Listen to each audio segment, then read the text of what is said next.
Hi everyone. आज हम SSC GD 2024 date है आपकी 21/2/2024 शिफ्ट थर्ड। इसमें जो मैथ्स का पेपर है उसका सॉल्यूशन देखते हैं। चलिए स्टार्ट करते हैं आपका मैथ्स।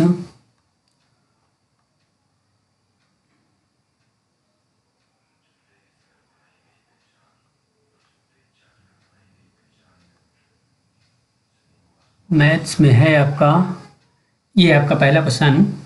इसमें बोल रहा है आपको, क्योंकि 1 मिनट पेन में कर लें तो चलिए। इसमें बोल रहा है कि S1 अकेले एक काम को 16 दिनों में कर सकता है और S2 इतने दिनों में, S3 की सहायता से वे उसी काम को इतना। भाई देखो, ये 16 दिन में, ये 80 दिन में, और S1 S2 और S3 तीनों मिलकर उस काम को कितने दिन में करना है आपका? 6 दिन में कर रहे हैं। ठीक है। अब देखो 16, 80 और 6, इसका जो एलसीएम क्या होगा? 16 और 80 का एलसीएम होगा 80 और 6 का एलसीएम क्या होगा? 8 त्रिक 24, 240 हो जाएगा। ठीक है, 240 कैसे निकाले भाई? 80 और 6 में कुछ कॉमन हो रहा है? 80 और 6 में आप बोलोगे हाँ 2 कॉमन हो रहा है। 2 कॉमन ले लो भाई। 2 कॉमन ले, क्या बचेगा आपका? 40 गुणे क्या बचेगा? 40 कॉमा क्या बचेगा? 3 बचेगा। फिर उसके बाद सबका गुणा कर देते हैं, तो इसका गुणा करें तो 80 ही आ जाएगा। तो इसमें क्या बचेगा? 3 बच जाएगा। तो 80 गुणे 3 ऐसे कर दिए। ठीक है, ऐसे ही जो आप एलसीएम में है निकालने की कोशिश किया करिए आप भी। ओके, अब देखिए S1 की अगर क्षमता निकालते हैं तो S1 की क्षमता कितनी आ जाएगी भाई? S1 की क्षमता आ जाएगी आपकी, और 16 में अगर जो है 240 से भाग देंगे तो 16 एकन्नम 16, 16 पंचे 80। ओके, और S2 की क्षमता कितनी आ जाएगी? 80 त्रिक 3 आ जाएगी। ठीक है, S3 की, और S1 और S2 S3 तीनों की क्षमता कितनी आ जाएगी भाई?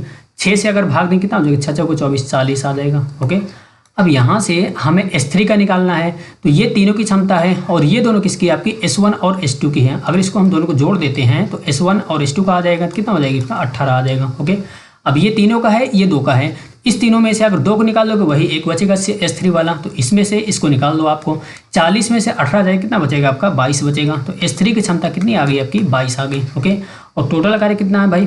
240 है, तो 22 की एफिशिएंसी से अगर करेंगे कितना हो जाएगा आपका? 240/22 हो जाएगा। ओके, अब ये कट जाएगा, क्या आ जाएगा? 120/11 आ जाएगा। ये हो जाएगा आपका आंसर, राइट। ठीक है, चलिए अगला क्वेश्चन देखते हैं आपका। ये है कि अगर इसको भाग देते हैं कितना हो जाएगा भाई? 17 चौका 68 होता है, ये 17 हो जाएगा। अब ये क्या हो जाएगा? 2 छंग 12, 12 में से 9 गया 3 और 14 17 गुणे 17 करेंगे 289। 289 में से 289 भाग देंगे तो 1 आ जाएगा। ओके, जितना पेन कम चलाएंगे उतना जो आपका फायदा रहेगा। ठीक है, चलिए आगे देखते हैं आपका। एक वस्तु के क्रय मूल्य और विक्रय मूल्य के बीच इतना रुपए का अंतर है, तो लाभ प्रतिशत इतना है। भाई देखो, ये जो परसेंट दिया आपका 10% बराबर 120 के। कैसे? क्रय मूल्य और विक्रय मूल्य का अंतर, जो अंतर होता है वही लाभ या हानि होता है ना। जैसे मान लीजिए मैं यह बोलता हूँ कि अगर कोई चीज़ 100 रुपये में खरीदी जा रही है और 120 रुपये में बेची जा रही है, तो विक्रय मूल्य और क्रय मूल्य का अंतर कितना होगा? आप बोलोगे 20 होगा। और मैं पूछूँ लाभ कितना होगा भाई? आप बोलोगे फिर भी लाभ होगा। तो क्या होता है? क्रय मूल्य और विक्रय मूल्य का जो अंतर होता है उसी अंतर को ही लाभ या हानि बोलते हैं। ठीक है, तो इसमें लाभ या हानि कितना है भाई? लाभ कितना है? 10% है, और अंतर कितना है? 120 है। तो 10% बराबर किसके हो जाएगा? 120 के। तो क्या पूछ रहा है आपका? विक्रय मूल्य पूछ रहा है। ठीक है, कोई भी चीज़ अगर अपने 100% होती है, ठीक है, तो मतलब अगर ये 100% है विक्रय मूल्य, तो इसका किसका पूछ रहा है? 10% बढ़ा के पूछ रहा है। तो 100% है तो 110% की वैल्यू पूछ रहा है, तो 110% की वैल्यू क्या हो जाएगी भाई?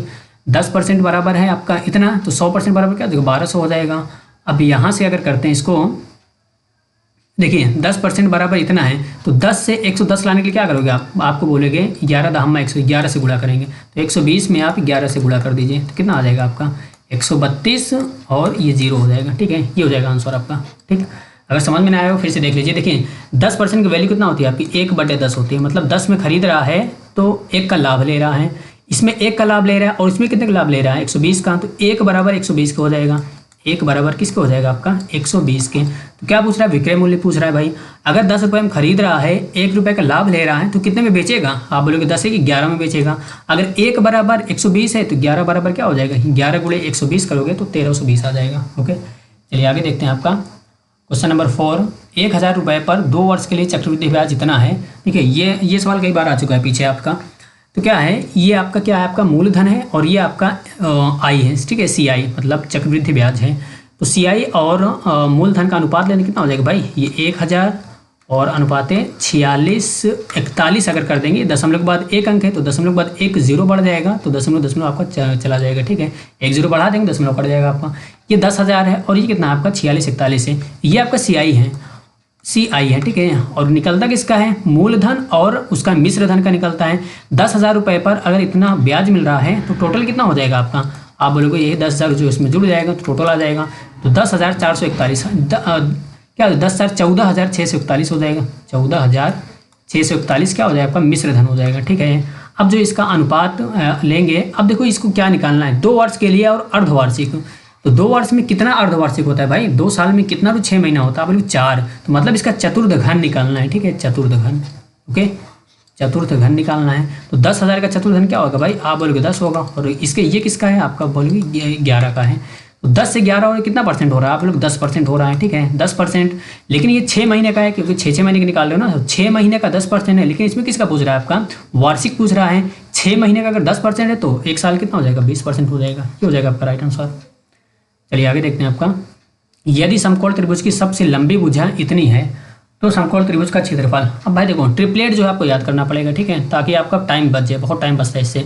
तो ट्रिपलेट जो होता है आपका 8, 15, 17 का होता है। 8, 15 और 17 का ये क्या होता है? आपका कर्ण होता है। ठीक है, अब इसमें समकोण त्रिभुज का क्षेत्रफल होता है 1/2 आधार गुणे ऊंचाई, या फिर आधार गुणे ऊंचाई का आधा।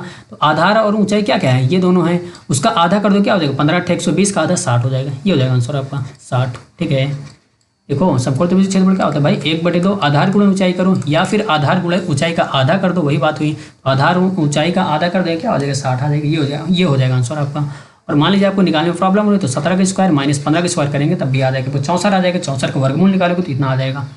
चलिए आगे देखते हैं आपका। एक वस्तु इतना की छूट देने के बाद 204 रुपये में बेची जाती है, वस्तु का अंकित मूल्य कितना है? भाई देखो, मान लीजिए कोई चीज़ आपकी 100 रुपये में है। ठीक, अब जो 40% की छूट देंगे कितना बचेगा? बस 60 बचेगा। ठीक है, 100 का 40% छूट देंगे 60 बचेगा। 60% मतलब 60 ही बचेगा। फिर 50% की छूट देगा तो 60 का 50% क्या होगा? 30 होगा। तो 30 की छूट देगा तो कितना बचेगा आपका? 30 बचेगा। अब लास्ट में इसमें कितना बच रहा है? 204 बच रहा है। 30 बराबर 204 के हो जाएगा। 30 बराबर 204 के। तो वस्तु का अंकित मूल्य पूछ रहा है। अंकित मूल्य कितना था भाई? स्टार्टिंग में 100 था। तो 30 बराबर 204 के, तो 100 बराबर क्या हो जाएगा? इसको अगर 3 से काटते हैं, अगर 3 × 30 हो जाएगा, और ये हो जाएगा 3 × 6 = 18 और 2 इधर से 3 × 8 = 24। 10 बराबर 68 के, तो 100 बराबर क्या हो जाएगा? 1 0 बढ़ा दो भाई, 680 हो जाएगा। ये हो जाएगा आंसर आपका। आगे आपका एक कुर्सी का अंकित मूल्य इतना है, उसके क्रय मूल्य से 10% अधिक है। अंकित मूल्य क्रय मूल्य से 10% अधिक है। अंकित मूल्य M जो है C से 10% अधिक। अगर C 100 है तो M कितना? 10% अधिक 110 हो जाएगा। ठीक है, अब बोला यदि 11 रुपये की छूट के बाद 132 रुपये में बेची जाती हैं, तो 11 रुपये छूट देगा तब। अगर मान लो छूट ना दिया हो तो क्या हो जाएगा भाई? 132 में 11 जोड़ कितना हो जाएगा? 133, 143 हो जाएगा। 143 क्या है आपका? ये MP है। MP मतलब M हो जाएगा। ठीक है ना, क्योंकि छूट देने के बाद इतने में बेच रहा है तो वही छूट नहीं देगा तो MP आ जाएगा। ठीक है, तो 143 MP, इसमें MP कितना है? 143, और इसमें MP कितना है? 110 है। तो 110 बराबर किसका हो जाएगा? 143 हो जाएगा। 110 बराबर हो जाएगा आपके 143 के। तो किसकी वैल्यू पूछ रहा है आपका? तो लाभ प्रतिशत पूछ रहा है। तो यहाँ से पहले हम जो C निकालेंगे, 100 की वैल्यू निकालेंगे। ठीक है, C निकालेंगे तो C भाई कैसे आएगा? अगर 11 से काटते हैं 11 दहमा हो जाएगा, और ये क्या हो जाएगा? 11 का नाम 11, 11 3 है 33। ठीक है, 10 बराबर 13 के हैं तो 100 बराबर क्या हो जाएगा? 100 बराबर 130 के हो जाएगा। ओके, अब C आपका 130 है, मतलब 130 में खरीद रहा है और बेच कितने में रहा है आपका? 132 में बेच रहा है। तो फायदा कितने को हो रहा है भाई? 2 का फायदा हो रहा है। 2 का फायदा और किससे हो रहा है? 130 से। 130 गुणे 100 करोगे, चलो गुणे 100 कर दो, ये 0 0 कर जाएगा। पर 2 दहमा 20, 20/13 करोगे कितना आ जाएगा भाई? 20/13 करोगे तो ये 13 का नाम 13, 7 बचेगा, तो 13 × 5 = 65 हो जाएगा। ठीक है, 6 बार जाएंगे 13 × 6 = 18 ज़्यादा हो जाएगा। तो 1.5 करके एक ही ऑप्शन है, वही आपका सही हो जाएगा। आगे है आपका एक विद्यालय में इतना है, विद्यालय में लड़के और लड़कियों का अनुपात। यदि विद्यालय में 40 और लड़कों का दाखिला तो लड़के और लड़कियों का अनुपात। भाई देखो, तो ये 560 बटे हैं किसमें? 13 और 15 में। तो 13 और 15 का टोटल ऐड कर दोगे 560 के बराबर हो जाएगा वो। तो 13 15 28 हो जाएगा। 28 बराबर 560 के, तो 28 बराबर 560 के, तो 1 बराबर क्या हो जाएगा? काटोगे अगर तो 1 बराबर 20 के आ जाएगा। ओके, 1 बराबर 20 के हैं, 20 बराबर 1 के हैं, तो यहाँ पे कितना लड़के जुड़े भाई? 40 जुड़ रहे हैं। तो 40 बराबर क्या हो जाएगा? 2 हो जाएगा। देखो 20 बराबर 1 है तो 40 बराबर क्या हो जाएगा? 2 के हो जाएंगे। ठीक है, 1 बराबर 20 करो या फिर 20 बराबर 1 करो, वही बात होगी। तो 20 बराबर 1 है तो 40 बराबर क्या हो जाएगा? 2 के हो जाएगा। ठीक है, 2 अनुपात के हो जाएगा। तो मतलब कितना जोड़े, 40 लड़के जोड़ रहे हैं, मतलब कितना अनुपात जोड़ रहे हैं, 2 अनुपात जोड़ रहे हैं। तो 13 अनुपात था ये, 2 अनुपात और जुड़े कितना हो जाएगा, 15 अनुपात हो जाएगा। 15 अनुपात लड़के हो गए और 15 अनुपात लड़कियाँ हो गए, तो काटेंगे इसको 1:1 आ जाएगा। ये हो जाएगा आंसर आपका। चलिए आगे देखते हैं आपका। वास्तविक मूल्य इतना है और इसमें 10% की वृद्धि की जाती है और फिर 15% कमी की जाती है। घड़ी का अंतिम मूल्य कितना है भाई, देखो 10% की वृद्धि फिर 15% कमी, घड़ी का अंतिम मूल्य डायरेक्ट इसको ऐसे भी निकाल सकते हैं, 500 है, 10% बढ़ा देंगे तो भाई 110%, 110/100 हो जाएगा।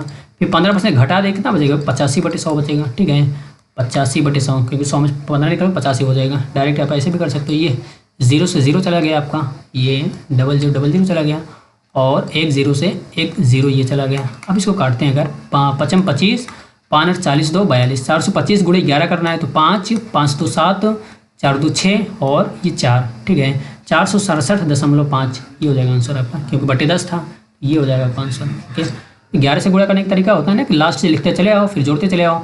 लास्ट में क्या है, 5 है, 5 लिखो, फिर वही जोड़ते एक जोड़ते चले जाओ। तो 5 में 2 जोड़े कितना आ जाएगा, 7 आ जाएगा। फिर 2 में 4 जोड़े कितना आ जाएगा, 6 आ जाएगा। ठीक है, फिर जो पहले वाला है वही उतार दो, ये बच रहा है यही उतार दो, ये पहले और लास्ट में वही उतार दिया जाता है, फिर सबको जोड़ते चले आते हैं धीरे धीरे। ये हो जाएगा आंसर आपका। ओके, चलिए आगे देखते हैं आपका। किसी संख्या का 27% उसी संख्या के 13% से 56 अधिक है। तो ये 27% 13% से 56 अधिक है, तो मतलब 27% और 13% का अंतर कितना है, 56 के है। ठीक है, तो 27% और 13% का अंतर क्या हो जाएगा भाई, 13 14 27 होता है, 26 13 14 27 हो जाएगा। 14% बराबर किसके, आपके 56 के हैं। तो किसके वैल्यू पूछ रहा है, संख्या का मान मतलब 100% की वैल्यू पूछ रहा है। 14% बराबर 56 के, तो 14 चौका 56 होता है। 1% बराबर 4 के, तो 100% बराबर क्या हो जाएगा, 400 हो जाएगा। ये हो जाएगा आंसर आपका। आगे आपका टी और ये तीनों का दिया है और टी और यू का दिया है, यू और वी का दिया है। अब भाई देखो ये तीनों का दिया है, टी यू और वी का कितना दिया है आपका, 42 दिया। औसत 42 हो तो गुणा कर देंगे क्या हो जाएगा, टोटल कितना हो जाएगा आपका, 3 × 42 हो जाएगा। 40 3 या 120 6 126 हो जाएगा। टी यू वी कितना आ गया आपका, 126 आ गया। और टी और यू का कितना दिया है भाई, 40 दिया है, तो 40 × 80 हो जाएगा टोटल करेंगे तो। और यू और वी कितना हो जाएगा आपका, 36 × 72 हो जाएगा। अब हमें क्या निकालना है, यहाँ से यू के वैल्यू निकालना है। तो यू की वैल्यू कैसे आ सकती है भाई, देखो ये टी और यू का है और ये यू और वी का है। अगर इसको दोनों जोड़ देते हैं तो यहाँ पे 2u आ जाएगा, T plus 2u plus V आ जाएगा। और फिर जोड़ने के बाद यहाँ पे 2u आ जाएगा। अगर इसमें से घटा देंगे तो पूरा कैंसिल हो जाएगा, सिर्फ u बचेगा, क्योंकि यहाँ पे 2u रहेगा और यहाँ पे u रहेगा। तो 2u में से u जाएगा तो क्या हो जाएगा, u बचेगा और टी भी तो कट ही जाएगा। ओके, तो इसमें से इसको जोड़ के इसमें से घटा दो भाई। ठीक है, इसको जोड़ दें कितना हो जाएगा आपका, 80 72 8 7 15 152 हो जाएगा। इसको जोड़े 152 आएगा। अब इसमें से अगर इसको घटा देंगे तो सिर्फ u बचेगा। तो 152 में से अगर 26 आएगा तो कितना बचेगा, 26 बचेगा, तो 26 आ जाएगा आपके वैल्यू। ओके, ये हो जाएगा आंसर आपका। आगे आपका, एक विद्यार्थी के 6 विषयों में प्राप्त औसत अंक कितने हैं, यदि उस विद्यार्थी को एक विषय में 80 अंक प्राप्त होते हैं तो भाई इसका तो सीधा सीधा आ सकता है। देखो 6 विषयों में प्राप्त औसत अंक कितने, टोटल कितना हो जाएगा भाई, 6 5 30 6 7 42 3 45 हो जाएगा टोटल। ओके, 450 अंक। एक विषय में 80 है तो वही 80 निकाल दोगे तो बचेगा कितना, 5 विषय बच जाएगा। फिर 0 में देखो 450 में 100 निकले कितना हो जाएगा आपका, और 350, तो 20 जोड़ दो 370 आ जाएगा। ये हो जाएगा आंसर आपका 370। आप ऐसे भी निकाल सकते हैं। देखिए 75 है और एक का कितना है, 80 है। अब इस 75 में से ज़्यादा वाला जाएगा तो औसत कम हो जाएगा भाई, क्योंकि ज़्यादा वाला अगर जाएगा तो औसत कम हो जाएगा। तो औसत कम कर दो भाई, कितना कम होगा, कितना गया है भाई, एक के पीछे 5 कम होगा। तो ऐसे कितने लोग गए हैं, मतलब देखो एक गया है तो टोटल 5 कम हो जाएगा। अब ये 5 किस में बटेगा, 5 बटेगा 5 में। 6 थे, एक चला गया, कितना बचेगा, 5 बचेगा। तो 5 बटेगा 5 में कितना हो जाएगा भाई औसत, फिर हो जाएगा आपका 74 हो जाएगा। अब ये किसका है, 5 का 74 है, तो टोटल कितना हो जाएगा, इसका गुणा कर देंगे तो 5 चौका 20 और 5 7 35 तो 37। ये हो जाएगा आंसर आपका 370। ऐसे भी निकाल सकते हो आप। आगे आपका निम्नलिखित में से कौन सी 11 से विभाजित, 11 से करने का रूल क्या होता है भाई, एक एक छोड़ के जोड़ते जाओ फिर इसका अंतर ले लो। एक एक छोड़ के जोड़ते जाओ तो 9 6 15 और 4 1 5, 15 और 5 का अंतर कितना होगा, 10 होगा। 10 तो 11 से कटता नहीं है तो ये संख्या भी नहीं कटेगी। ठीक है, ऐसी संख्या आनी चाहिए जो 11 से कट जाए, या फिर 0 आए या फिर 11 से कट जाए। ओके, अब देखो इसको एक एक छोड़ के जोड़ते जाना है। 8 2 10 आ गया और 9 2 11 आ गया। तो 10 और 11 का अंतर कितना होगा, 1 होगा। एक तो 11 से करता नहीं है तो ये भी नहीं होगा।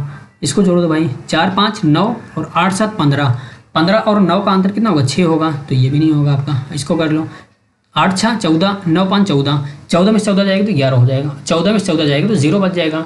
अब जो या तो 0 आए या तो 11 से कटने वाला आ जाए, तो 0 आ गया तो मतलब कट जाएगा, ये हो जाएगा आपका राइट आंसर। ओके, आगे दिया है आपका, सीमा एक काम को 120 दिनों में, अंजलि 144 और सोनिया 180, यदि वे तीनों एक साथ 3300 रुपये का भुगतान, तो भुगतान में से अंजलि का हिस्सा कितना है। तो भाई देखो पहले एफिशिएंसी निकाल लेते हैं, तो उसके बाद जो काम करते हैं, ठीक है। एफिशिएंसी निकालेंगे, क्या करेंगे, 120, 144 और 180, इसका जो एलसीएम लेना है हमें। तो एलसीएम जो कैसे हो सकता है भाई, 120, 144 और 180 का एलसीएम लेना है, तो 6 कॉमन कर लेते हैं सबसे पहले। क्या बचेगा, यहाँ पे 20 बचेगा, और यहाँ पे क्या बचेगा, 6 दूने 12, 6 चौके 24, और यहाँ पे क्या बचेगा भाई, 6 त्रिक 18। ओके, अब 2 और कॉमन हो जाएगा, 2 कॉमन कर लेते हैं, 2 कॉमन कर लेते क्या हो जाएगा भाई, ये 12 हो जाएगा, ये 10 हो जाएगा, ये 12 हो जाएगा, और ये 15 हो जाएगा। अब इन तीनों का हमें जगह एलसीएम निकालना है, तो इन तीनों का एलसीएम क्या होगा आपका, 60 होगा, ठीक है, 60 हो जाएगा, इन तीनों का एलसीएम 60 हो जाएगा, और 12 से गुणा करना है तो 12 से 72, 720 हो जाएगा। इन सब का एलसीएम क्या हो जाएगा भाई, 720 या 12 गुणे 60 कर लो, चाहे जो करना, चलो 12 गुणे 60 ही कर लो। ओके, अब जो है यहाँ से सीमा की वैल्यू निकालना है। सीमा की वैल्यू कैसे आ जाएगी भाई, सीमा पहले वाले के लिए, तो 12 गुणे 60 में से 120 से भाग में कितना हो जाएगा, 60 दूना 100, 2 छंग 12, सीमा का आ जाएगा 6 क्षमता, और इनकी क्षमता कितनी, 12 12 हमें 12 25 60, 5 आ जाएगा। तो कैसे करने हैं भाई, 12 गुणे 60 में 144 से भाग देंगे, तो 12 12 हमें 144 भी 12 25 60, 5 बचेगा ना, वही 5 लिख दिए। अब जितना जो है कम पेन जो है जितना कम चलाएंगे उतना जो आपका फ़ायदा रहेगा, ठीक है। अब 180 करना है, तो 60 त्रिक 180, 3 चौका 12, तो 4 आ जाएगा इसका लास्ट वाले का। लास्ट वाला कौन सा है आपका, अंजलि का है, हाँ ठीक है। अच्छा 5 11, 11 4 15 हो जाएगा, टोटल 15 है, ठीक है। अब इसमें टोटल कितना रुपये मिल रहा है, 3300 रुपये मिल रहा है, तो 15 बराबर किसके हो जाएगा, 3300 के हो जाएगा। ओके, 15 बराबर 3300 किसका पूछ रहा है आपका, तो भुगतान से अंजलि का हिस्सा। अंजलि कितना है भाई, अंजलि किस नंबर पे, ये सीमा है, ये अंजलि सेकंड नंबर पे, तो मतलब 5 की वैल्यू पूछ रहा है, सेकंड नंबर ये है 5, तो 15 बराबर इतना है, तो 5 की वैल्यू कितना है, अगर इसको 3 से काट देते हैं, 3 5 15, 5 आ गया ना, 3 से काट दो 1100 आ जाएगा, तो 5 की वैल्यू कितनी, 1100 हो जाएगा, ये हो जाएगा आंसर आपका। 1 मिनट, ये हो जाएगा आपका 1100। ओके, ये हो जाएगा आपका राइट। चलिए आगे देखते हैं, हमको 2 लड़के एक 900 मीटर लंबे पुल के विपरीत छोरों पर खड़े हैं, यदि वे क्रमशः इतना की चाल से एक दूसरे को चलते हैं, तो वे एक दूसरे किस समय में मिलेंगे, ठीक है, कब मिलेंगे। समय बराबर होता है दूरी बटे चाल, दूरी कितनी भाई 900 बटे चाल कितनी है। अब एक दूसरे की ओर चलेंगे, चाल जुड़ जाएगा, तो जुड़ जाएगा कितना हो जाएगा भाई, 10 8 18 हो जाएगा, ठीक है। अब ये जो आएगा मिनट में आंसर आएगा, क्योंकि मिनट में दिया है ये ना चाल, और ये मीटर में दिया तो मीटर में कट जाएगा, ठीक है। 18 95 मतलब 50 मिनट बाद मिलेंगे, हाँ 50 मिनट में आंसर भी दिया है, ये हो जाएगा आंसर आपका। ओके, यहाँ पे क्या लगे, यहाँ पे सापेक्ष चाल लगे, क्योंकि जब भी 2 वस्तुएं एक साथ गतिमान रहती है तो वहाँ पे सापेक्ष चाल लगता है। ओके, आगे दिया एक मिश्रण में अम्ल और पानी का अनुपात, यदि इसमें 2 लीटर पानी मिला दिया जाता है तो ऐसा हो जाता है। देखो अम्ल और पानी का अनुपात 2 लीटर पानी मिलाया जाता है। भाई देखो अम्ल तो वही रहेगा, अम्ल के यहाँ भी 7 अनुपात है और यहाँ भी 7 अनुपात है, तो पानी मिल रहा है, तो पानी मिलने के बाद क्या हो जा रहा है, ये देखो ये 4 था पहले, अब कितना हो जा रहा है 5 हो जा रहा है, तो कितना अनुपात मिला, 1 अनुपात मिला है। 1 अनुपात की वैल्यू दी गई कितना, 2 मिलाया जा रहा है ना, और इसमें कितना मिलाया जा रहा है, 1 अनुपात मिलाया जा रहा है, तो 1 अनुपात बराबर 2 के, तो क्या पूछ रहे हैं मिश्रण में अम्ल की मात्रा, 1 अनुपात बराबर 2 के, तो 7 अनुपात बराबर क्या हो जाएगा भाई, क्योंकि 7 ही है ना, तो 7 बराबर 14 हो जाएगा, ये हो जाएगा आंसर आपका। आगे दिया आपका, यदि एक पंखे का विक्रय मूल्य और हानि प्रतिशत 32%, मतलब 32% हानि हो रही है, उसके बाद कितने बिच रहा है आपका 306 रुपये में बिच रहा है, ठीक है। तो 100% कोई चीज़ होती है, 32% अगर हानि हो जाए कितना बचेगा आपका, 100 में 30 जाएगा 70, 2 और जाएगा तो 68% बराबर दिया है आपका 306 के, ठीक है। पंखे क्रय मूल्य मतलब 100% की वैल्यू पूछ रहा है, तो 100% बराबर क्या हो जाएगा भाई, 68% बराबर इतने के, 100% बराबर क्या हो जाएगा, तो इसको 17 से कट जाएगा, कट ही जाएगा तभी जो बनेगा, 17 चौका 68, 17 का नाम 17, 13 इधर चलाएगा, 17 8 136, ठीक है। अब जो है 4 से क्या 100 लाना है, तो 25 से गुणा करना पड़ेगा भाई, तो इसमें भी 25 से गुणा कर दो, 25 से गुणा करोगे तो 25 गुणे 20 करते तो 500 आता है, तो 500 में से 50 घटा दोगे 450 आ जाएगा। क्यों घटा रहे भाई, देखो ये होता कैसे है, इसको क्या लिख सकते हो आप 20 - 2 लिख सकते हो, फिर गुणे 25 करना है, ठीक है ना, 18 गुणे 25 या फिर 20 - 2 गुणे 25 वही कर दो, हो जाएगा। तो 25 में 20 से गुणा करो 500 आ जाएगा, फिर 500 में से 25 गुणे 2 50 घटाओगे तो आ जाएगा आपका 450, ये हो जाएगा आंसर आपका। आगे दिया है आपका इसका महत्तम समापवर्तक में जो पावर कम रहती है वही लिया जाता है। अब देखो इसमें 2 की पावर 3 है और इसमें 2 की पावर 4 है, तो कम वाले लिया जाएगा, तो कौन सा लिया जाएगा 2 की पावर 3 लिया जाएगा। ओके, अब 3 की पावर 5 यहाँ पे है, 3 की पावर 6 यहाँ पे है, तो कम कौन सा आपका 3 की पावर 5 है, तो 3 की पावर 5 ले लिया जाएगा। ये हो जाएगा आंसर आपका। महत्तम समापन, मासा में कम वाला लिया जाता है, लासा में ज़्यादा वाला लिया जाता है। ओके, आगे दिया कि p-q इतना है तो p स्क्वायर इतना, तो p q का मान पूछ रहा है भाई। अगर देखो इसमें इसका स्क्वायर कर देंगे क्या हो जाएगा आपका, ये स्क्वायर कर देंगे तो ये इसका स्क्वायर हो जाएगा, p-q को होल स्क्वायर, और ये क्या हो जाएगा 9 का स्क्वायर, तो p-q को होल स्क्वायर करेंगे क्या हो जाएगा, p square plus q square होगा। तो p square plus q square की वैल्यू कितनी है, 127 है, तो 127 रख लो। -2pq ये बराबर क्या हो जाएगा, 9 का स्क्वायर करोगे तो 81 आ जाएगा। ओके, अब यहाँ से 2pq उधर जाएगा और ये इधर आएगा। ओके, ये क्या है आपका 127, हाँ 127 है, तो 127 में से 81 निकलेगा, तो 7 में से 1 जाएगा 6, 12 में से 8 जाएगा तो 4 बचेगा, 4। ठीक है, 2 से भाग होगा तो कितना हो जाएगा आपका 23 बच जाएगा। ये हो जाएगा आंसर आपका 23। ओके, आगे दिया है आपका एक निश्चित 13% 5 वर्षों में साधारण ब्याज प्राप्त होता है, वह धनराशि ज्ञात कीजिए। भाई देखो 1 वर्ष में 13% लग रहा है, तो 5 वर्ष में कितना लगेगा आपका, 13×5 65% लगेगा, मतलब जो ब्याज होगा वो कितना मिलेगा आपका 65%। तो 1 साल में 13% ब्याज है, तो 5 साल के एक निश्चित धनराशि पर 13% की वार्षिक दर से 5 वर्षों में इतना ब्याज मिलता है। ठीक है, मतलब क्या है कि 1 वर्ष में 13% ब्याज मिल रहा है, तो 5 वर्ष में कितना मिलेगा 65% ब्याज मिलेगा। ये 65% ब्याज यहाँ मिल रहा है, और यहाँ पे कितना मिल रहा है भाई, इतना मिल रहा है 2275 मिल रहा है। ओके, वह धनराशि निकालनी है, मतलब 100% की वैल्यू निकालनी है। अभी 13 से कट जाएगा, 13 से कट जाएगा तभी जो है वो बनेगा, नहीं तो दशमलव आता है, दशमलव तो कुछ दिया नहीं है इसमें। 13 से काट देते हैं इसको, 13 एकन्नम 13 और 13 10 13 11। ठीक है, और 13 10 23 13 9 इधर चलाएगा, 13 7 91, फिर 13 5 65। ओके, फिर 2 से गुणा करना है, 2 से गुणा कर दो भाई, 2 5 10 17 दूनी 34 1 35 350। 1% बराबर क्या हो जाएगा, क्या कर रहे हैं भाई, 2 से गुणा क्यों कर रहे हैं, 20 से करना पड़ेगा ना, 5 से किससे निकालना है, 5 से 100 क्यों लेंगे, तो 20 से गुणा करना पड़ेगा, 20 से गुणा कर दो, ये हो जाएगा आपका 3500, ये हो जाएगा राइट आंसर। ओके, चलिए मिलते हैं नेक्स्ट क्लास में, थैंक यू वेरी मच।